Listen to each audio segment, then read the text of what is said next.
जब कोई अपना हमें चोट पहुंचाए या दिल दुखाए तो हमें भगवान कृष्ण की शिक्षाओं से प्रेरणा लेनी चाहिए।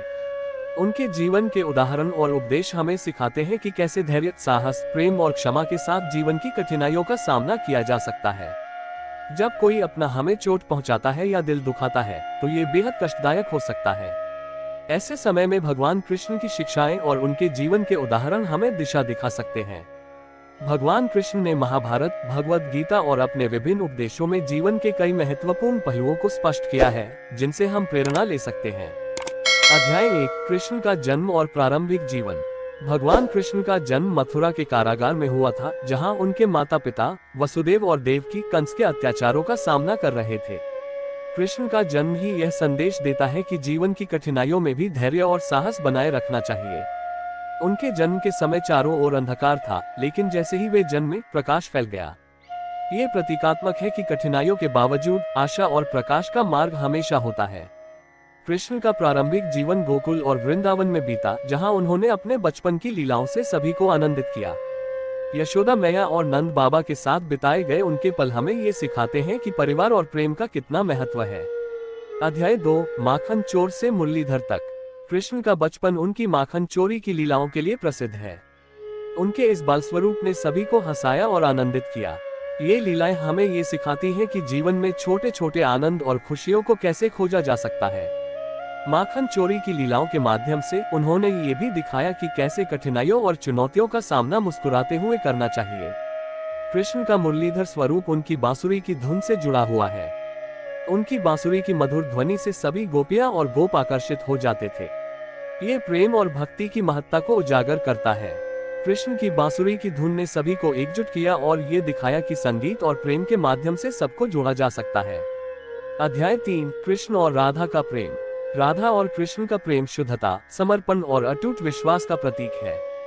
राधा कृष्ण की प्रेम गाथा से हमें ये सीखने को मिलता है कि सच्चा प्रेम कभी स्वार्थ से प्रेरित नहीं होता।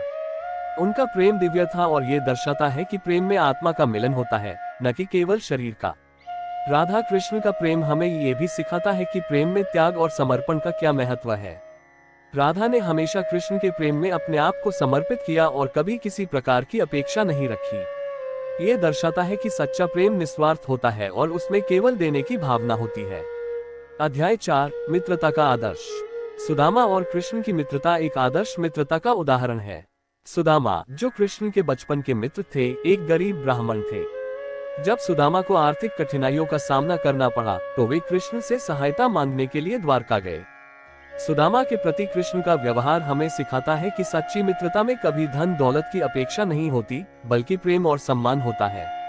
कृष्ण ने सुदामा का स्वागत अत्यंत प्रेम और आदर के साथ किया और उनकी आर्थिक स्थिति को बिना कहे ही समझ लिया। ये दर्शाता है कि सच्चे मित्र वह होते हैं जो आपके दुख और तकलीफों को बिना कहे ही समझ जाते हैं और आपकी मदद करते हैं। अध्याय 5, महाभारत और जीवन की चुनौतियां। महाभारत के युद्ध के समय भगवान कृष्ण ने अर्जुन को जो उपदेश दिए, वे जीवन के हर क्षेत्र में लागू होते हैं। भगवद गीता में कर्म योग, भक्ति योग और ज्ञान योग का संदेश हमें हर परिस्थिति में सही मार्ग पर चलने की प्रेरणा देता है। कृष्ण ने अर्जुन को सिखाया कि कर्म करना हमारा धर्म है और परिणाम की चिंता किए बिना हमें अपने कर्तव्यों का पालन करना चाहिए। उन्होंने ये भी सिखाया कि सच्ची भक्ति और समर्पण से ही हम अपने जीवन के लक्ष्यों को प्राप्त कर सकते हैं। अध्याय 6, जीवन में संतुलन। कृष्ण का जीवन ये सिखाता है कि कैसे जीवन के विभिन्न पहलुओं में संतुलन बनाए रखा जा सकता है। उन्होंने प्रेम, कर्तव्य और धर्म के प्रति अपनी प्रतिबद्धता को हमेशा संतुलित रखा।